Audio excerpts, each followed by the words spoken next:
हम हैं सूरत के एमटीबी कॉलेज में और सूरत में 1 दिसंबर को गुजरात विधानसभा चुनाव का पहला फेज होने वाला है। हमारे साथ ये सारे जो बच्चे हैं कॉलेज में पढ़ते हैं, इसी कॉलेज में पढ़ते हैं और ये सभी फर्स्ट टाइम वोटर हैं। पहली बार इनको वोट देने का अधिकार मिला है। 18 वर्ष की उम्र सीमा पार कर चुके हैं। तो आप बताइए, आप कल वोट देने जाएंगे? जी सर। क्या क्या सोच के वोट दे रही है? पहली बार जब वोट देने का अधिकार मिला है, कितना एक्साइटेड हो आप?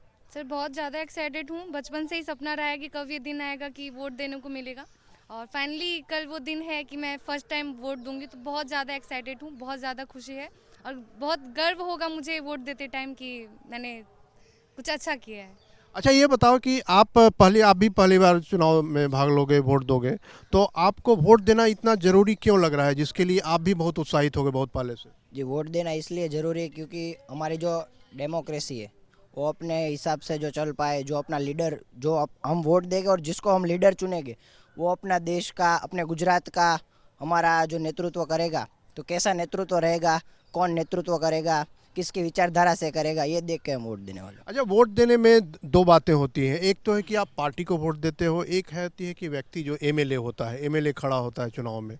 तो आप जो पहली बार सोच रहे हो, उसमें कौन सी बात सोच रहे हो?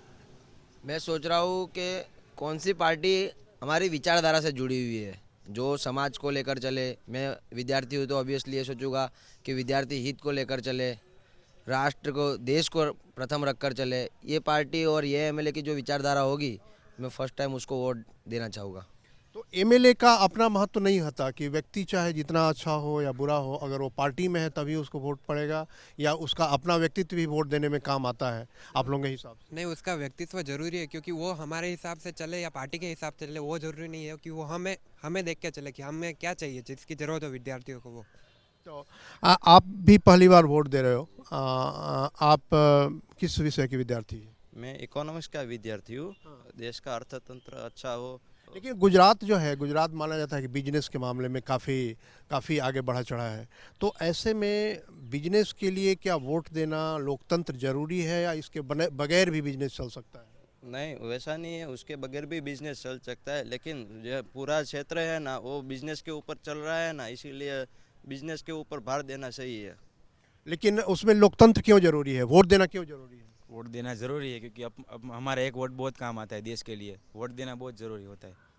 वोट देना बहुत ज़रूरी होता है, ये बात कही इन सभी लोगों ने। लेकिन निश्चित तौर पे एक बात ज़रूर महत्वपूर्ण है कि गुजरात जैसे प्रदेश में जो विकास है, विकास का क्या मतलब आप समझती हैं? विकास की बहुत ज़रूरत है और कई जगहों पे ऐसे देखने को मिला है कि हर शहर की यही बात है कि शहर हो, देश हो, कहीं ना कहीं गरीबी देखने को मिलती है। तो वो अपने हिसाब से अपना विकास करते ही हैं। तो भारत में भी बहुत ज़्यादा ज़रूरी है। पहले मुद्दा विकास पे उठाएं, विकास ज़्यादा ज़रूरी है। निश्चित तौर पे विकास बहुत ज़रूरी है। तो लोकतंत्र और विकास में संबंध है, इसका मतलब हाँ है। विकास के लिए लोकतंत्र चाहिए। उसके लिए ज़रूरी है क्योंकि जब तक हम जिसको अच्छे प्रतिनिधि को नहीं चुनेंगे तो वो हमारा विकास कैसे करेगा? वो अपना देखता रहेगा, वो नहीं चलेगा। वो सबको देख के, सबको साथ लेकर आगे बढ़ेगा, तभी विकास होगा ना। तो गुजरात जैसा प्रदेश जो कि बिजनेस के मामले में काफ़ी बढ़ा चढ़ा है, उसमें भी आपको चाहिए कि आपका प्रतिनिधि हो जो आपकी बातों को सरकार में और अन्य जगहों पे ले जाए। आपने एक बात अच्छी की, तो प्रतिनिधित्व है ना वो सबसे बड़ा एक अहम हिस्सा है कि किस चीज़ के आप वो आपके सामने वो प्रकट करे, कैसा मुद्दा प्रकट करे आपके सामने और कैसे लड़े, वो सबसे महत्वपूर्ण बाबत है। तो ठीक है, आप सब लोग तैयार हैं कल वोट देने के लिए? बिल्कुल। तो ये हमारे बच्चे हैं जो वोट देने के लिए 1 दिसंबर को तैयार हैं। पहला फेज गुजरात का 1 दिसंबर को वोट देगा और उसके बाद दूसरा फेज 5 दिसंबर को है और 8 दिसंबर को मतगणना होगी। तो देखना है, चाहे जो भी जीते, लेकिन यह बात निश्चित है कि ये जो बता रहे हैं कि विकास के लिए लोकतंत्र जरूरी है और लोकतंत्र को विकास के लिए काम करना चाहिए। संसद टेलीविज़न के लिए सूरत के एमटीबी कॉलेज से कैमरा पर्सन राज ठाकुर के साथ मैं अखिलेश सुमन।